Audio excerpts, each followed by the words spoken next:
Ever felt कि आप कितना भी एक्सप्लेन करो स्टूडेंट्स को समझ में ही नहीं आता, या फिर नेक्स्ट डे सब ब्लैंक होते हैं? So what is the problem? Problem हमारे टीचिंग अप्रोच में हो सकती है। अगर मैं आपसे ये कह दूं कि टीचर के पास इतनी पावर होती है, वो किसी भी डिफिकल्ट कॉन्सेप्ट को 10 गुना इजियर बना सकती है, वो भी without extra workload. Yes, you heard right. आज मैं आपको 2 पावरफुल स्ट्रेटजीज बताने वाली हूँ जो आपकी टीचिंग को कंप्लीटली ट्रांसफॉर्म कर सकती हैं।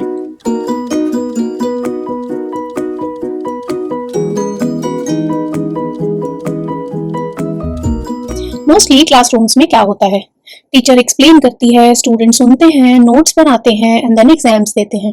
एक मोनोटोनस प्रोसेस हमेशा चलता है। बट रियल लर्निंग तब होती है जब स्टूडेंट्स एक्टिवली सोचते हैं और जो एक्चुअल गैप है लर्निंग में और रोट लर्निंग में, उसे फिल करते हैं using the powerful teaching approaches that is constructivism and scarf folding. सिर्फ कॉन्सेप्ट्स को सिंपल वर्ड्स में समझाना ही टीचिंग विन नहीं है। Actually, it's all about simplify your teaching experience and their learning experience. Now, let's break this down in a simplest way possible. Constructivism का simple मतलब है students knowledge को receive नहीं करते, उसे बिल्ड करते हैं। मतलब आप नॉलेज देते नहीं हो, आप लर्निंग एनवायरनमेंट क्रिएट करते हो। अगर आप फ्रैक्शन सिखा रहे हो, instead of writing 1/2, 1/4 on the board, आप बच्चों से ये पूछ सकते हो कि अगर पिज्जा को 4 लोगों में हम डिवाइड करें तो हर एक को कितना मिलेगा। तो इसका रिजल्ट ये होगा कि सडनली कॉन्सेप्ट स्टूडेंट्स को बहुत रिलेटेबल लगेगा। अब कंस्ट्रक्टिविज्म के अंदर टीचर क्या क्या स्ट्रेटजीज को यूज कर सकती है? सबसे पहले आपको स्टूडेंट्स की प्रायर नॉलेज से ही स्टार्ट करना है कि स्टूडेंट्स क्या जानते हैं, उनके पास किसी भी टॉपिक की कितनी नॉलेज है। उनको टेक्स्ट बुक से बाहर निकालो, उनको रियल वर्ल्ड के एग्जांपल्स दो, उनको रियल वर्ल्ड के साथ कनेक्ट करना सिखाओ, उनसे ज्यादा से ज्यादा क्वेश्चंस पूछो, आंसर्स की जगह उन्हें हिंट दो। Let them think, let them explore, क्योंकि थोड़ा स्ट्रगल जरूरी है।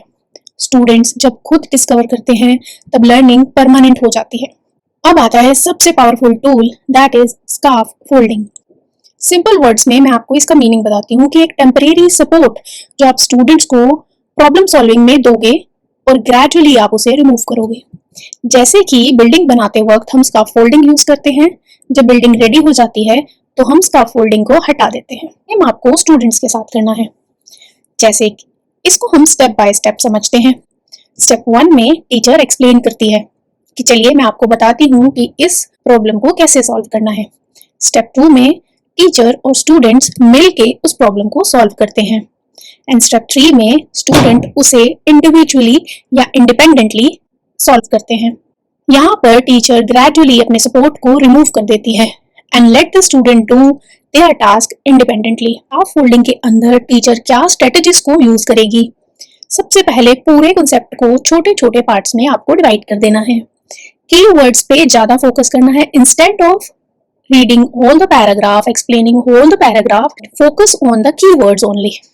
मॉडल थिंकिंग प्रोसेस मतलब कि टीचर अपनी सोच को बोलकर एक्सप्रेस करे while solving a problem so that student can see how thinking actually work। Normally क्या होता है कि टीचर डायरेक्टली आंसर दे देता है, स्टूडेंट्स को फाइनल आंसर भी मिल जाता है, उनको वो प्रोसेस समझ नहीं आता। यहाँ पर टीचर को क्या करना है, उनको हिंट्स देने हैं instead of the answer and gradually अपनी रिस्पॉन्सिबिलिटी या ग्रेजुअली अपने सपोर्ट को रिमूव कर देना है। एक टीचर को हेल्प के लिए रश नहीं करना है। Let them struggle which actually build resilience in them. Okay, for example आप साइंस की क्लास में पढ़ा रहे हो, तो क्वेश्चन है कि प्लांट्स सनलाइट में ग्रो करते हैं। अब टीचर ने उनको कैसे मॉडल किया? मैं सोच रही हूँ कि सनलाइट हमें एनर्जी देती है, तो शायद प्लांट उस एनर्जी को यूज करता होगा फूड बनाने के लिए।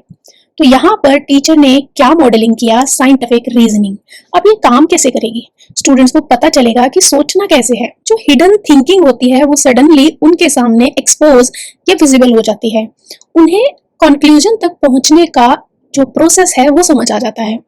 वीक स्टूडेंट्स को भी क्लैरिटी मिलती है कि जैसे हमें एनर्जी मिलती है वैसे प्लांट्स को भी एनर्जी मिलती है। इवेंचुअली स्टूडेंट्स का कॉन्फिडेंस भी डेवलप होता है एंड जब इन दोनों स्ट्रेटजीज को यूज करते हैं तो टीचिंग 10 गुना पावरफुल और सिंप्लीफाइड हो जाती है। तो चलो मैं आपको एक एग्जांपल देती हूँ। ग्रेविटी का कंसेप्ट अगर टीचर पढ़ा रही है तो सबसे पहले टीचर ये पूछेगी कि क्या होता है जब कोई चीज गिरती है। यहाँ पर टीचर ने स्टूडेंट्स को फोर्स किया कि आप सोचो कि अगर कोई चीज जमीन पर गिर रही है तो क्या होगा। यहाँ टीचर ने कंस्ट्रक्टिविज्म को यूज किया। नेक्स्ट स्टेप में टीचर ने डेमोन्स्ट्रेट किया किसी भी ऑब्जेक्ट के साथ, तो यहाँ टीचर ने स्काफोल्डिंग को यूज किया। अब स्टूडेंट्स ने एक्सपेरिमेंट्स ट्राई किए and at the end teacher ने उनको ग्रेविटी से इंट्रोड्यूस किया। तो यहाँ पर पहले एक्सपीरियंस कराना है, फिर एक्सप्लेनेशन देनी है, क्योंकि ओवर एक्सप्लेनिंग स्टूडेंट्स को पैसिव रिसीवर बना देती है और लर्निंग आउटकम्स इफेक्टिवली नहीं मिल पाते और एक्सपीरियंशियल लर्निंग रोड लर्निंग बन जाती है। एंड स्पेशली स्टूडेंट्स बेसिक्स को स्किप कर देते हैं और उनका फाउंडेशन वीक रह जाता है। सेम मेथड हर स्टूडेंट्स के लिए काम नहीं करता, तो टीचर को थोड़ा फ्लेक्सिबल अप्रोच रखना चाहिए। एंड जब टीचर बहुत जल्दी अपना सपोर्ट रिमूव कर लेते हैं, हाँ स्टूडेंट्स कॉन्सेप्ट को क्लैरिटी से समझ नहीं पाते, तो ग्रेजुअली टीचर को अपना सपोर्ट रिमूव करना चाहिए, क्योंकि fast teaching is not equal to effective teaching. अब कुछ क्लासरूम आइडियाज जो मैं आपके साथ शेयर करूंगी, आप उसको यूज करके अपनी टीचिंग को इफेक्टिव बना सकते हो। सबसे पहले कॉन्सेप्ट को कहानी के थ्रू एक्सप्लेन करो ताकि स्टूडेंट्स इजीली कनेक्ट कर सकें। थिंक पेयर शेयर एक्टिविटीज, इसमें आप स्टूडेंट्स को ग्रुप्स में डिवाइड कर सकते हैं, जिसमें पहले स्टूडेंट्स खुद सोचते हैं, फिर पार्टनर के साथ डिस्कस करते हैं एंड देन फाइनली क्लास के साथ उसे शेयर करते हैं अपने एक्सपीरियंसेस या अपनी सोच। इमेजेस, चार्ट्स और मॉडल का यूज करो कि स्टूडेंट्स को एब्स्ट्रैक्ट आइडियाज क्लियर हो जाएं। स्टूडेंट्स को मौका दो कि वो खुद कॉन्सेप्ट को एक्सप्लेन करें ताकि उनकी अंडरस्टैंडिंग स्ट्रांग हो। सिंपल सी बात है, अगर स्टूडेंट्स आपको पढ़ा रहा है तो मतलब उसको समझ आ गया है। टीचिंग डिफिकल्ट कॉन्सेप्ट्स को इजी बनाने की स्किल है एंड गुड न्यूज ये है कि ये स्किल लर्न की जा सकती है। आप सिर्फ टीचर नहीं हो, आप लर्निंग डिजाइनर हो। तो नेक्स्ट टाइम जब आप अपनी क्लास में जाओ तो सिर्फ पढ़ाना नहीं है, स्टूडेंट्स को हेल्प करना है कि वो सोचे।